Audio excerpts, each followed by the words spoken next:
Hey there, friends and enemies, JoPa here again, and today we got our first in-game event for Helldivers 2 with the Automatons invading a new region. So that leads us Helldivers to have to jump in and defend some planets against them. And for a lot of you, that means you might be facing these robots for the very first time in the game. A lot of people have been really focusing on the bugs, so now we have missions to take on with the robots. And the gameplay is quite a bit different from mission to mission with the Automatons as well. You have enemies that can actually shoot you across the map with their guns. They can toss grenades at you. They have turrets lined up that not only can they shoot you with, but if you take over one of their bases, you can shoot them back with them as well, and they're very powerful. So I think that's a lot of fun and adds a new wrinkle to the gameplay.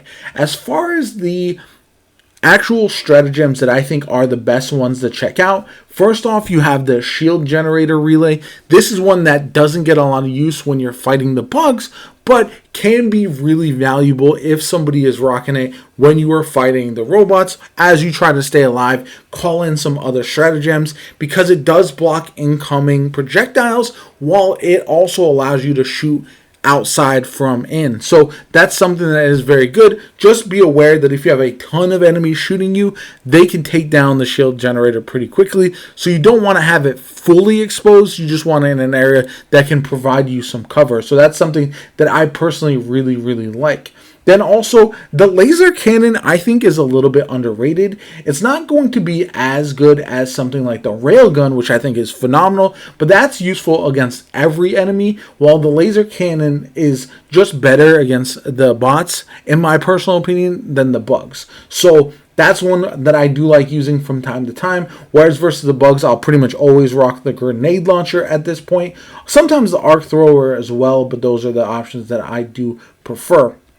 As far as my favorite stratagem in the game, it is the guard dog rover. I think whether it is versus bugs or robots, it is invaluable. It is one of the best that I have used so far. It is my absolute favorite. Just keep in mind that when you are running this, especially if you have multiple people with the rover going at a time, those lasers and the crossfire can get overwhelming. You can definitely team kill a lot. Lots of friendly fire action happening, but that's like with everything in the game, so it's just something to be fully aware of as you are moving through the game. You can also obviously get the shield generator pack, which is a lesser version of the other shield. This one is just for a single individual, but it does last longer when you are taking incoming fire, so that's something that you can definitely try out.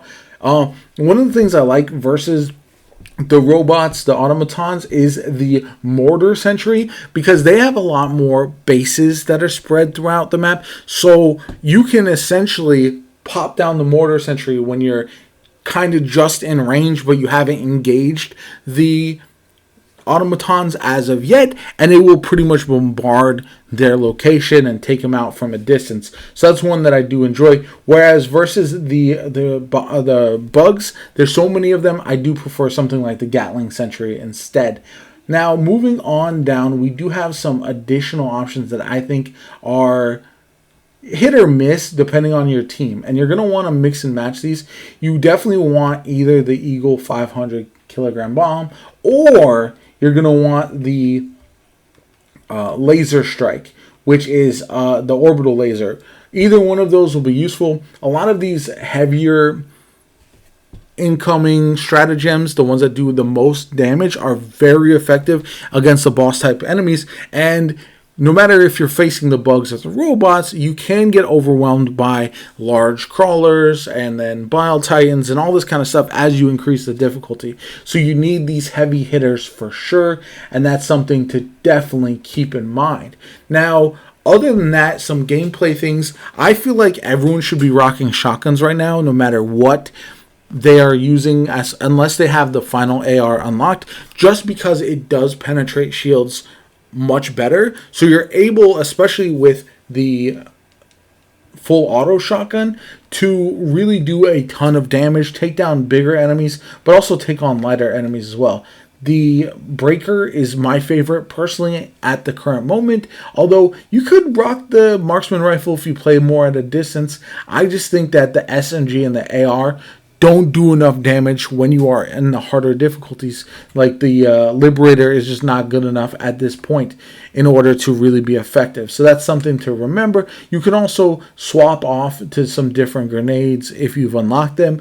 I think the frag grenade is my favorite currently, although the incendiary is also pretty good. And yeah, that's pretty much it. Remember to use different boosters in your squad. And also, when you are taking on the robots, you might want to split up a little bit more if you are comfortable not getting too close to their bases, because it does feel like with the automatons, it's much easier to spot their locations compared to the bugs, who tend to just burrow forever. Another option that I did not think about earlier that I've seen happen sometimes, and I actually tried it out myself, and it's tremendous.